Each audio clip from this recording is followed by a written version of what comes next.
Bonjour à tous, merci de nous retrouver ce jour pour parler des aides techniques, vous donner des conseils, des astuces et vous permettre de les utiliser en confiance. Je suis Léa Vagresse de la société Alter Eco Santé et avec l'accompagnement de Thibaut, nous généralisons ces produits pour les faire connaître et apporter des solutions simples et concrètes aux aidants, soignants et bénéficiaires.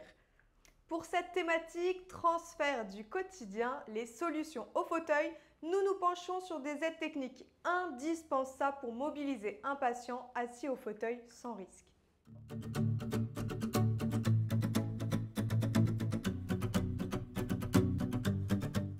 Aujourd'hui, un soignant ou un aidant qui doit repositionner un patient dans son fauteuil sans aide technique va l'attraper sous les aisselles ou par la ceinture, entraînant un port de charge important, des postures contraignantes, des douleurs musculaires et articulaires. Le patient, quant à lui, peut aussi subir des douleurs dues au rehaussement.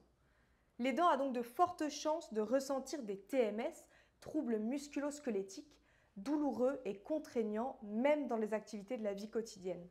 Quant au patient, il peut avoir peur de ce type de mobilisation, dû notamment à des expériences pénibles. Il perd alors confiance, accentue sa rétropulsion et devient opposant aux soins. Les produits que nous vous présentons aujourd'hui sont donc indispensables pour éviter ce cas de figure.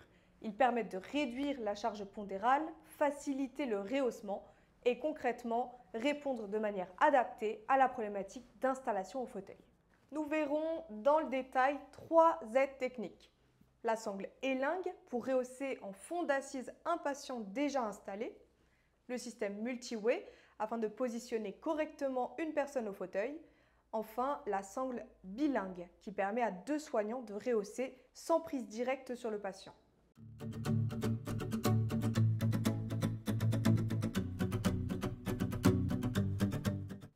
Dans un premier temps, nous parlerons de la sangle élingue. C'est une aide technique permettant le rehaussement d'un patient déjà installé au fauteuil et ayant glissé.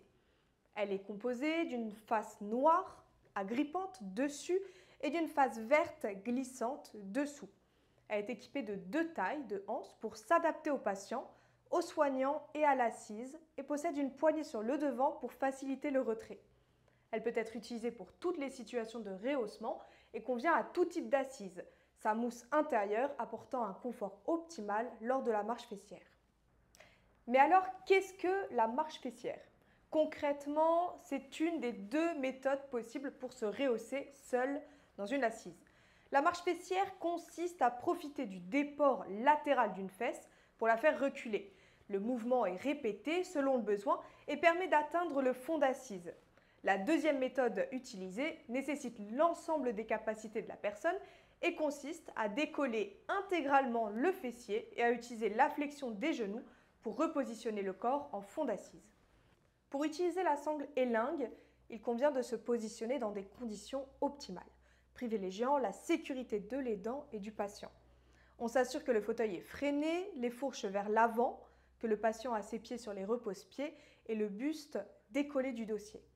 Les accoudoirs peuvent être retirés pour laisser davantage d'espace lors du rehaussement.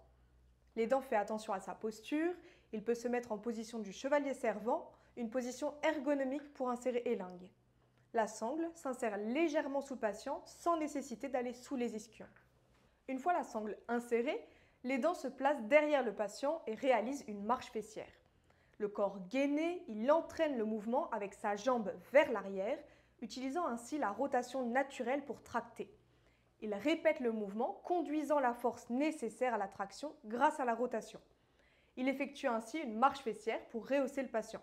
Si le patient a des capacités au niveau du buste, il peut aussi accompagner le mouvement.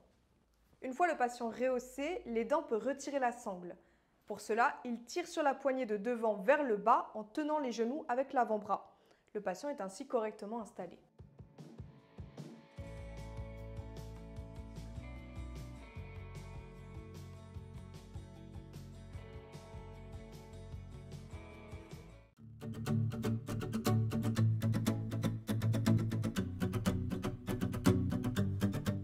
Nous vous présentons maintenant le multi-way, un système de rehaussement au fauteuil qui permet d'installer correctement un patient qui a tendance à s'asseoir en bord d'assise. Son fonctionnement est particulièrement adapté pour rehausser des patients à forte charge pondérale grâce à l'utilisation de la force des jambes de l'aidant pour le rehaussement.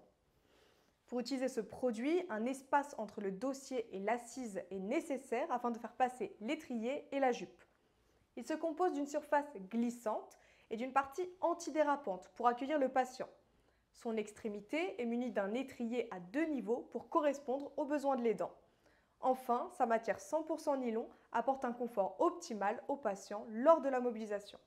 Afin d'utiliser ce système, l'environnement doit être préparé de la même manière que pour la sangle élingue. Attention, contrairement à la première sangle, le système est mis en place sur le fauteuil avant l'installation de la personne. La partie grise sur le dessus, la jupe est pliée en dessous et passée entre le dossier et l'assise. L'étrier, de la même manière, est passé dans l'ouverture. Une fois installé, le patient ayant coutume de s'asseoir en bord d'assise se positionne. L'aidant peut ensuite le rehausser simplement en poussant sur l'étrier avec son pied. Les différents niveaux de l'étrier lui permettent d'ajuster le rehaussement en reproduisant le mouvement plusieurs fois si nécessaire. Une fois le patient rehaussé, l'aide technique ne reste pas à demeure.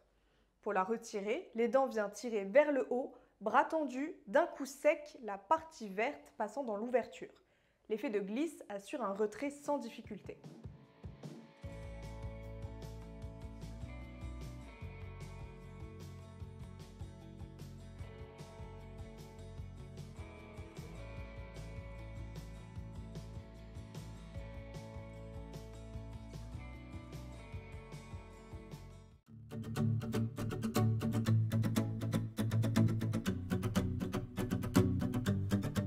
Enfin, voici la sangle bilingue.